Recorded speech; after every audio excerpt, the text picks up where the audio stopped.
Sering dengar kan soal demam tifoid sama wasir, kayaknya udah nggak asing lagi di telinga kita. Tapi, pernah nggak sih kepikiran kalau dua kondisi ini tuh beda jauh banget? Nah, kali ini kita akan bedah tuntas keduanya biar kita semua jadi makin ngerti dan nggak salah kaprah lagi. Oke, kita langsung aja ke pertanyaan utamanya. Demam tifoid dan wasir, sama-sama bikin badan gak enak, sama-sama jadi masalah kesehatan. Tapi apa sih sebetulnya perbedaan mendasar di antara keduanya? Yuk kita cari tahu bareng-bareng. Pertama-tama, kita bakal jadi detektif nih buat kasus demam tifoid. Coba deh bayangin, tifoid ini sebagai si penyerbu atau invader. Sesuatu dari luar yang berhasil masuk dan ya, menyerang tubuh kita dari dalam. Jadi demam tifoid itu apa sih? Ini bukan cuma demam biasa ya. Ini tuh infeksi bakteri yang lumayan serius. Disebabkan oleh bakteri yang namanya Salmonella typhi. Dan yang paling penting buat diingat, cara penyebarannya itu lewat makanan atau air yang, ya, udah tercemar bakteri itu. Nah, ini dia nih biang keladinya. Bisa kita lihat wujud si bakteri Salmonella typhi. Makhluk super kecil inilah si penyusup yang bikin semua kekacauan di dalam tubuh. Kelihatannya sepele ya, kecil banget, tapi dampaknya wah bisa besar. Karena ini infeksi yang menyerang seluruh sistem tubuh, gejalanya pun kerasa di mana-mana, bukan cuma di satu titik aja. Kita ngomongin soal demam yang tinggi banget, bisa sampai 39 atau 40 derajat Celcius. Terus, gangguan pencernaan, bisa diare atau malah jadi semelit. Mual, muntah, nggak nafsu makan, sampai badan linu-linu semua. Ini tuh kayak lagi ada perang internal di seluruh tubuh kita.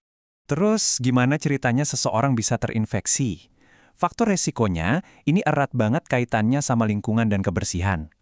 Tinggal di daerah yang sanitasinya kurang baik, jajan sembarangan, atau kontak langsung sama penderitanya, itu semua bisa jadi pemicunya. Nah, karena penyebabnya itu bakteri, senjatanya juga harus spesifik, yaitu antibiotik. Obat inilah yang bakal melawan infeksinya langsung ke akar-akarnya. Tentu aja, pengobatan ini harus didukung sama minum air yang banyak dan istirahat total, supaya badan punya kekuatan buat pulih lagi. Oke, beres dengan kasus pertama. Sekarang kita beralih ke kasus kedua. Kalau tadi tifoid itu penyerbu dari luar, wasir ini lebih ke sebuah kondisi internal. Jadi ini bukan soal infeksi, tapi lebih ke masalah struktural di dalam tubuh kita sendiri. Jadi wasir atau hemoroid itu sebenarnya adalah pembengkakan pembuluh darah vena. Lokasinya juga sangat spesifik ya, cuma di area rektum dan anus. Coba bayangin kayak varises, tapi lokasinya beda. Nah, jaringan yang bengkak inilah yang akhirnya bikin rasa nggak nyaman. Di sini kita bisa lihat gambaran area yang kena dampaknya. Jelas banget kan kalau ini masalahnya sangat lokal. Fokusnya cuma di satu area itu aja. Beda total sama tifoid yang infeksinya menyebar ke seluruh sistem tubuh. Gejalanya pun sangat lokal.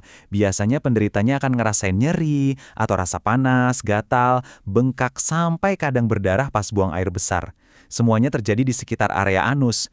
Kontras banget kan sama gejala demam tinggi dan nyeri otot pada tifoid?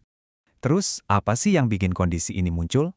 Nah, faktor risikonya ini kebanyakan datang dari gaya hidup kita.